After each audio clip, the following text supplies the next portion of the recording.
This is Taylor in his 26 Model T, and ever since I've seen some Whistling Diesels videos on these things, I've been kind of interested.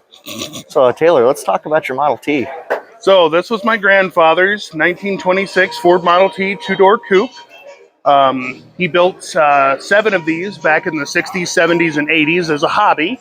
They're just kind of a what you call a barnyard restoration. He didn't want them to look perfect or anything like that, but he wanted, made them look good, but they were going to be out and driven around and used and had fun with. And so this is an original engine, and I do still run this off the original wooden coil boxes, which are called buzz boxes. And you'll notice here on the coil box itself, it says Fordson. Fordson was Ford's line of tractors. And they were, the Fordson tractors and the Model Ts had a lot of cross-compatible parts because that's just how Henry Ford kind of was. Well, Grandpa kind of pieced these together from what he could find. He did stick with the 26-27 body style with the gas tank here between the firewall and the dash. But he just kind of pieced them together from what he could find. So he found a coil box off of a Fordson tractor, and by golly, there it sits.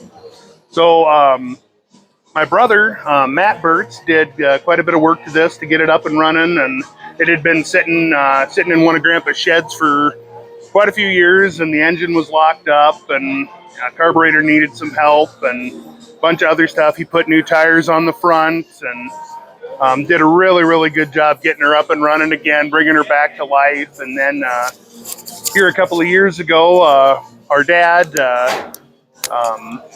handed him down to me and my brother. My brother got one of my grandpa's, actually would have been the first one my grandpa built, which was a 27 open-top touring car. And then I got this one. So this one as a child was always my favorite to play around on, and was the only two-door coupe that Grandpa did, and was only one of 2 that he did with wood spoke wheels. So it does have electric start, still on a 6-volt system.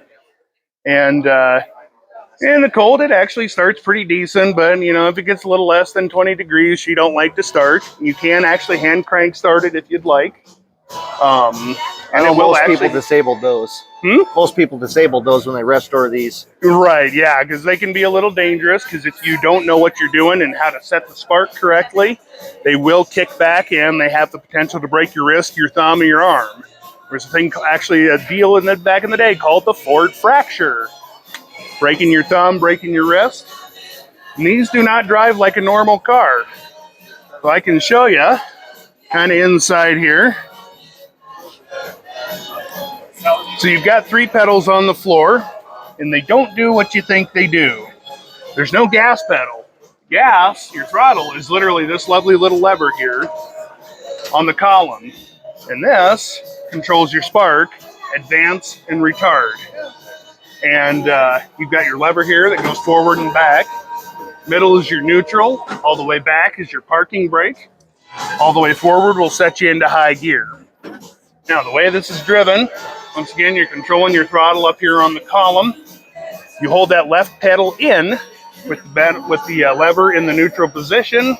Away you go in low gear. Now, in order to shift into high gear, you chalk this lever forward, let off that left pedal just like a regular old clutch. Now you're in high gear. A little cocky to drive, cockeyed, weird. But once you learn it, it actually kind of becomes second nature. So your middle pedal is actually your reverse, but it's just kind of goofy. Works just like the low. You press that pedal in and back you go. And your right pedal is your brake. And each of those pedals just actuates a different band and drum in the transmission. They're kind of a planetary transmission. I still don't understand how they fully work. But I do daily drive this. Henry Ford Space Magic is how it works. Exactly. Henry Ford Space Magic. So Taylor here won first place in his class. It's kind of a sexy old car.